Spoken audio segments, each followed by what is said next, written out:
This is what you want at backstage at the Hi-Fi Bar and Ballroom, possibly the most rocking room in all of Australia. Does it feel good to you, Gerard? Are you feeling good up there on stage? I felt good. It's good stuff in here on that stage. People are going to dance a lot tonight. People are going to dance very much indeed. The new record, Three Cheers for Sweet Revenge, is a heck of a listen. I've listened to it about a squillion times. But there's one song that really stands out for me. I was this morning. I listened to it again this morning. I went for a run down by the bay here in Melbourne, and there was a solo yacht washed up on the rocks, and the police divers were looking for the body.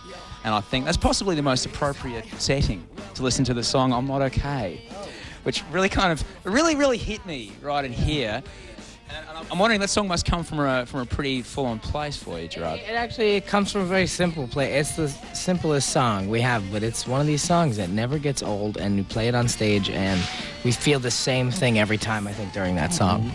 That's the one song that really doesn't change over time. It was written about high school.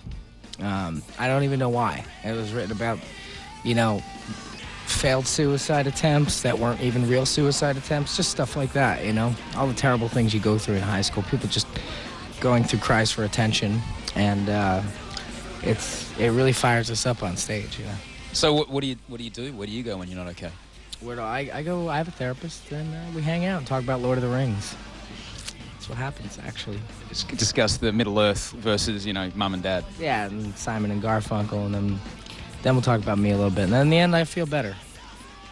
It's all good. That's good to know. But a lot of people, obviously, this song draws a lot of people to your band. You guys obviously have very, very passionate fans.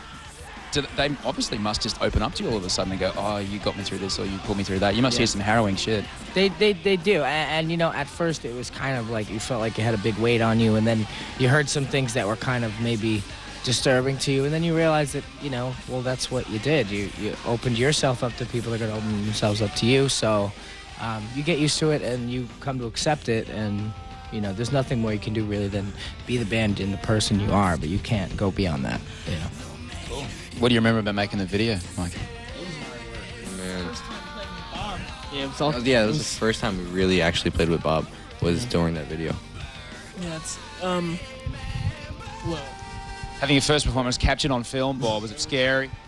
kind of scary. Yeah. Yeah, that was like hour one of him being in the band. Yeah, that was before we ever played hey, a show with Bob. shooting a video. We're like, hey, just come to the video. Well, let's have a look at it. My Chemical Romance. Not okay. What you want?